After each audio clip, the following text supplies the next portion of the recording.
we had a meeting with them na pinaliwanag sa kanilang yung lahat ng mangyayari. Pinaliwanag yung mga adventures, yung mga ganon. And then, syempre nag-express sila ng, parang medyo kakabahan doon, but they're willing to do it. They know kasi na, basta parang ang sweet nga nila eh. I remember this meeting, kasama sila Mr. M when we presented the concept to them.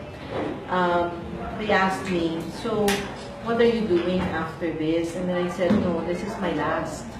This is my last before I take a long leave. Because I'm going on I'm taking a big break for family. So, natahimik yung dalawa. Sabi ni TJ, tsaka ni Kat, sige direct, sabi mo kung ano gusto mong gawin namin dito. Gawin namin para sa'yo. Last mo na pala, bago ka mawala. So, parang, and they kept they kept their word. Because when we were filming it, wala talaga akong wala na, I know they were, especially DJ, parang yung talon na yun. On any other circumstance, siguro baka nag-back out na siya. Pero, nag-take two pa. alam ko kinakabahan siya, pero, yung all out sila. Si Kat, she's really adventurous. Kinabahan din siya. But, all out sila. The kiss was such a big thing in Barcelona.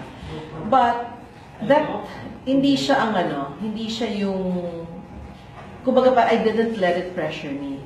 Because what's important is the story. So, sa akin, if a kiss happens in the movie, it's because it's called for. If it doesn't happen, it means it's not called for. So, primarily, it's the story and the characters. Kung how it, parang, primarily, yung characters and story, kung paano namin iibahin sa Barcelona, and from all their other projects, and how they will be different here, yun ang importante. So the kiss, if it's needed. If it's not important in the story, walang kiss.